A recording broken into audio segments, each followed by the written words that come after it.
Welcome back to So You Really Want to Learn Latin, and today we are going to be looking at demonstrative pronouns. Now we are in Book 2 of the course, Book 2, Chapter 2. Last time we had a look at the personal pronouns of the first and second person, so that's I and you and we and you plural. Today we're going to look at what you do if you want to say he or she or it, or of course the other cases of that, him, her, it, or of him or to her or with him or by it. Okay, so we need now a third person pronoun, and the honest truth is that in Latin there is no personal pronoun of the third person. Instead, the Romans used the demonstrative pronoun is, ea, id. Okay, it sounds a bit weird, but don't worry, I'll explain how it works and what it's all about. Okay, so just the concept, if we're trying to say he, and we're trying to emphasize the fact that he did it or that she did it, just as when in the first person and the second person we learnt how to use ego to emphasize that I was doing it, or to emphasize that you were doing it, if we want to emphasize that he was doing it or she was doing it, then we need a pronoun to use. And as I say, there is no actual personal pronoun of the third person, but there is this lovely little beast, is, ea, id, which is a demonstrative pronoun. It actually means that, and I'll explain a little bit about that in just a moment. But first of all, let's have a look at how it goes. First thing to notice, we had a little bit of this last time when we looked at the first person pronouns, no vocatives.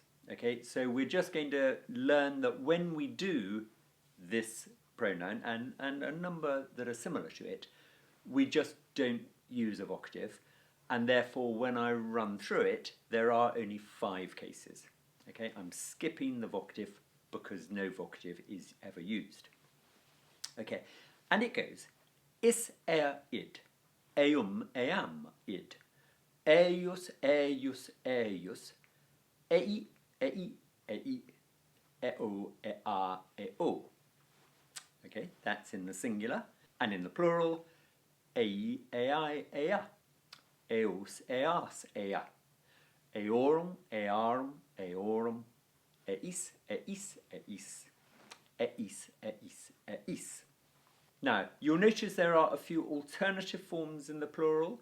So that nominative plural, we either go ei or sometimes ii, with a short I followed by a long I, ii. And in the dative and ablative plural, instead of going eis, we sometimes go iis. Okay? Don't worry too much about it. I think you'd find it very recognizable if you saw it in Latin. But when I'm learning this and when I'm teaching you to learn it, I don't give both forms as I go. I just, in the plural, go ei, ei, ea, eos, eas, ea, eorum, earum, eorum, eis, eis, eis, eis, eis, eis. Okay, now, as I said, is, ea, id actually means that. So, there are 2 very sort of distinct ways of using it.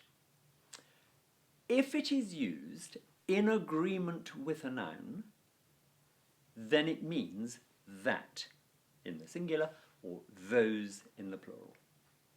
So, for example, if you said eum librum lego, that would mean I am reading that book, eum librum.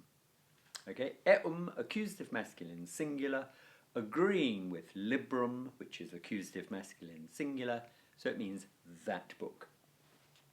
Okay, or eas feminas spectabum would mean I was watching those women.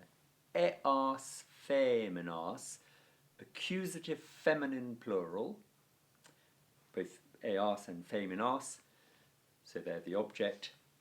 I was watching those women.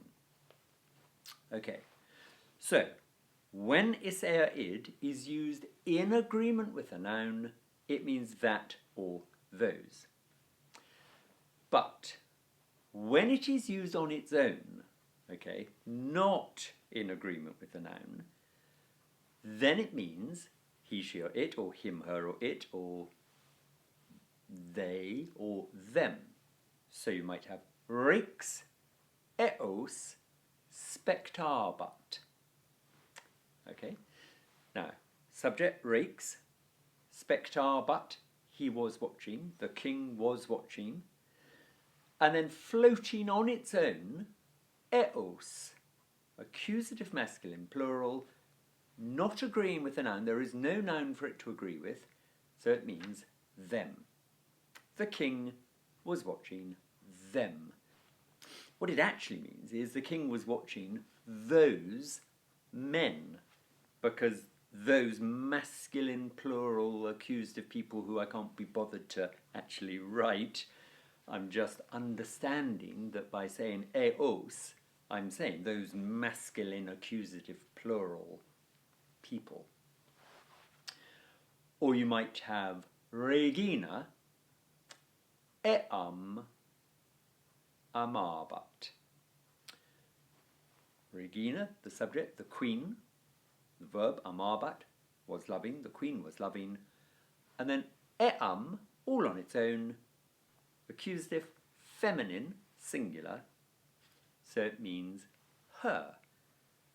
Literally it means that feminine, singular, accusative person. So the queen was loving that feminine, accusative person. In other words, the queen was loving her. Okay? So two different ways of using isea id. If it's used in agreement with a noun, it means that in the singular or those in the plural. And if it's used on its own, not in agreement with the noun, it means he, she, or it in the singular or they in the plural. And of course the accusative forms of those, him, her, it, and in the plural, them. Okay, now another little funny trick to learn now that we're looking at pronouns like this. So, last lesson when we looked at the first and second person pronouns, we learned ego means I and tu means you. What I didn't tell you, but I didn't really need to, but I'm going to tell you now, is that if you want to say my, there's an adjective and it's meus. And if you want to say your, belonging to you, there's an adjective and it's tuus. So I might say, I love my mother. So ego, amo, that's really emphasizing I love, by the way. Ego, amo, I love. And if you want to say I love my mother, you would say matrem. And if you want to stress the fact that it's my mother that I love, you would use the adjective meus. So you would have matrem meam amo, or matrem meam ego amo. Okay? Or if it was you love your mother, you might say tu matrem tuam amas. Okay, so you've got these adjectives, meus and tuus, meaning my and your. Well, in the third person, we might also want to say he loves his mother. But here comes some fun. So, if when you say he loves his mother, you mean he loves his own mother, then the adjective for his own is suus. And suus means his own if the subject is a masculine subject, her own if it's a feminine subject, and its own if it's a neuter subject. So the girl loves her mother would be puella, matrem suam amat. And by saying suam, you really emphasize the fact that she loves her own mother. Okay? In many sentences, that would be obvious. It's obvious that you mean she loves her own mother, so you don't actually need the adjective at all. You could just say, Puella matrem amat. The girl loves her mother. Not the girl loves the mother, that would be a bit silly. The girl loves her mother. So you can understand the word her. But, as I say, if you want to emphasize the fact that she loves her own mother, or he loves his own house, then suus, the adjective suus, is the one to use. But, and this is where iser id comes in, if what you're trying to say is he loves his mother, okay, somebody else's mother, then what you use is the genitive of iser id, meaning of that masculine or feminine person. So if you see a sentence such as Puella matrem eus amat, that means the girl loves his mother or her mother, but not her own. The point is, it's not her own mother that she loves, it's the mother of that person over there. Okay? And that works in the plural as well. So if you had something like matrem eorum videt, that would mean he, she, or it sees the mother, matrem eorum, of them, their mother, right? She doesn't see her mother, she sees their mother. So, iser id, incredibly useful thing to have up our sleeve now, because it doubles up as a sort of a personal pronoun of the third person, for he, she, it, they, him, her, them, those words. And it also allows us to say that someone loves, someone else's something, or someone sees someone else's something. They see their teacher.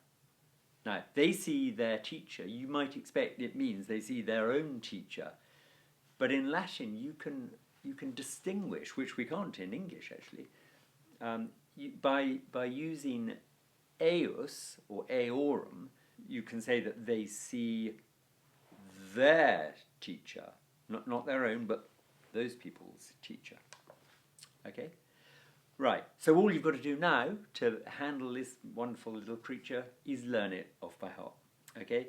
Is id, eum eam id, eius eius eius, ei ei ei, eo ea eo, ei ei ea, eos eas ea, eorum earum eorum, eis eis eis, eis eis eis.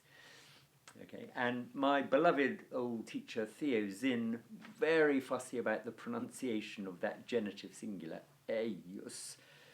It's spelled E-I-U-S, but it's pronounced as if there was a kind of double consonant I, eius. So somehow you've got to get a short E, and then a yus. Doubling up on the kind of consonantal I noise. Y.